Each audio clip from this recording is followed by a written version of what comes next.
এনে কি হইছে রে? কাহিনী কি? কি হইছে? বল্টু ভাই এই হাসপাতালে সবদি ডাক্তার ভাগছে। কই বাকছে? কই গেছে এটা তো জানি না। গ্রামের মানুষের কিডনি কুন্ডি লইয়া টাকা না দিয়ে চলে গেছে গা। ভাগ্য ভালো আমি আমার কিডনি বেচা টাকা পাই গেছি গা ভাই। আপনি আপনার টাকা পাইছেন? আরে বেটা, আমি তো একজন শিক্ষিত লোক। আমি তো তোর মতো মূর্খ অশিক্ষিত না। তোর মতো কোনো শিক্ষার আলো আছে? বেটা, আমি 1998 সালে 8 পাস করছি। এই যুগের MA পাশের সমান। আমি কি তোর মতো 7 লাখ টাকা আমার কিডনি বেচছি? আমি আমার কিডনি 10 লাখ টাকায় বেচছি। এই বলটু এই কাকা, তুমি কি হাসা হাসাই 10 লাখ টাকা পাইছো তো? আরে কাকা কি যে কোন, এই যে আমার চেক, এই যে খালি ব্যাংকটা খুঁজে পাইতেছি না। ব্যাংকটা খুঁজে পাইলে টাকাটা ক্যাশ করুম।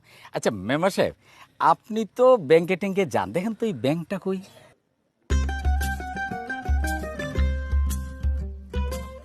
চিনবেন কেমনে? আপনি তো 6 পাস। এদিক দমি এদিক দম।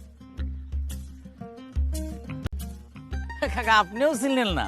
চিনবেন কেমনে? আপনি তো চরিত্রে ঝামেলা। এত কিছু চিনি আর এই সোনার ব্যাংকটা কই এইটা চিনলাম না। আল্লাহ, এটা কি হইলো? আমি এখন কি করি? আমার কি করি? সব শেষ হয়ে গেল। চিনোস? হ্যাঁ কই এ ব্যাংক? এনে যাই